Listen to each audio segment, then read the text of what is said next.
1975. Henry was 39 at this point, so he's not a spring chicken anymore. And with nowhere else to go, he resigned to the life of a drifter. But Henry wouldn't be alone in his adventures for much longer. For a while, Henry travelled from town to town, just trying to stay alive and stay out of trouble. Until one day at a soup kitchen in Jacksonville, Florida, trouble found him. And its name was Otis Toole. Dum, dum, dum. That name sounds really familiar. And that, my friends, is part one of our story of Henry Lee Lucas and Otis Toole. Yes, mother bitch, this is a glorious episode, not of one serial killer, but of two serial killers mashed up in a weird, multi-shared universe of serial killerness. Oh. So we got two serial killers. I did sort of mention that at the very start in the opening. But yeah, there's these two guys. You got Henry Lee Lucas and Otis Toole. I'm pretty sure I've heard of Otis Toole before. They go on a regular road trip movie of insanity. But you'll have to tune in next week to see that. To be honest with you, this podcast, To hear them. This episode's actually kind of gone on kind of long, considering that is just the birth of that guy. But I think it's interesting. I mean, Yeah, I do find it interesting. It's not always, some people might tune in to Adventures in Murderland to listen to things just about murder all the time and to hear the details of gruesome, grisly murders. I mean, it does sort of say, it on the alluding tin. to it. It does say it on the tin. But, again, we always say, if you want to hear someone just talk about gruesome, grisly murders, that's not us. In terms of the detail of the murders, if you want to talk about someone going into detail about how someone syringed someone's testicles off and shit all the time. Syringed testicles? I don't know what you can do with a syringe. Get creative. Stab them with it, with a syringe. Oh, syringe in the testicles. Ugh. Fuck. That would really hurt. Multiple stabbing in the testicles with a syringe. Ugh. It might not hurt. It'll sting. Ugh. Ew. Wouldn't hurt, I don't think, no. Ew, do you think someone, is into that? Oh, Garrett. Why do I always question it? Why do I always question it? I always go, do you think that's a thing someone's into? And then the other voice in the back of my head just goes, yes, Michael, people are clearly into that because there are 7.4 billion people in the world or wherever it is.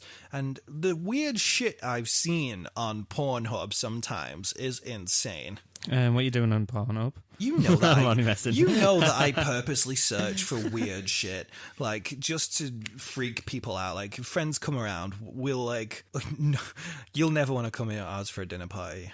Well, there was one where we watched pterodactyl porn, where it was people dressed up as pterodactyls. Yeah, it's like a cool little game. Like, if people come around for a few drinks, we just say, choose a word. And then we choose the word and then just put the word porn after it and see what comes up. It's quite a fun little game, but it can be very traumatizing at times. But yeah, it opens your mind as to things. And you know what? I'm not going to fetish shame anybody or kink shame anybody as long as it's consensual. Safe and consensual and dressed as a pterodactyl.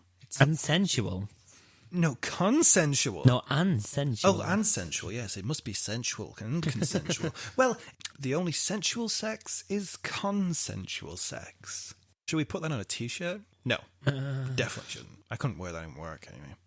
Well, they wouldn't let me wear my Scream t-shirt with the Scream face on it, so they're not going to let me wear it about sex, are they? Yeah, but it's educational. No, they're not going to let me fucking wear that, Alan. That's crazy. They're not going to let me wear that t-shirt. Consensual sex is sensual sex. No, they're not.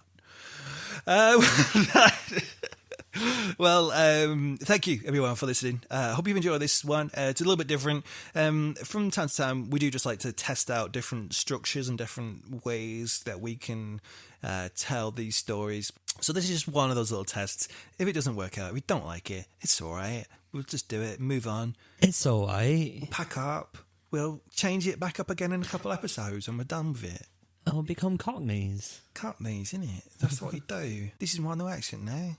Oh my god, that would be so cool. It's so cool. They start calling you Danny Dyer. Dyer. Manic Mike. Call me fucking Manic Mike, you fucking Mike. Manic Mike, fucker. I'll be like, what's it? Grant. Hugh Grant. Not Hugh Grant. Hugh Grant? He's like one of the posh people. It's like Hugh Grant's extreme prisons and like he's going... Are you on about Ross Kemp? Ross Kemp, yeah. Ross Kemp, extreme. People who are outside of the UK have no idea who these people are. They're probably not. Because apparently Corrie is big over there, so EastEnders might be. Yeah, I think so. They have more important things to be watching and worrying about. Why they have soaps too, like The Young and the Restless, The Bold and the Brave. I don't know what these things don't know what that one is, actually. I don't think it's real. I think that's Batman. I don't know. But yeah, thank you very much indeed for listening. I hope you've enjoyed this podcast. I hope it's been entertaining. Thank you for your patience while I sort of get my head together from last week. Get your head together. Hopefully I won't have any mental breakdowns or anything. It wasn't that bad of a deal, but it was just the concentration wasn't there. But yeah, once again, if you want to give us any feedback, constructive, positive, otherwise, whatever you want to do, you follow us on Twitter at MurderlandPod, or check out our Facebook page, Adventures in Murderland as well. Also, if there's any way for you to interact with the podcast on whatever platform you're listening to, whether or not that be iTunes or YouTube or the Spreaker app or whichever, share it, like it, comment on something, just rate it if you're on iTunes. Do anything, interact with it in some way, shape or form. It all helps move my life forward so I don't have any further mental breakdowns. It all rests on your shoulders. No, it doesn't. My mental stability does not rest on your shoulders, don't worry. I would never put that on people. But no, seriously, fucking rate the podcast, because otherwise I'll have a breakdown. No, that's it. Ladies and gentlemen, boys and girls, and everybody in between, thank you very, very much indeed once again for listening. Thanks, guys. I have been Mike James. And I've been Alan. And tune in next Wednesday, we promise, for even more adventures in Murderland. Goodbye. Bye.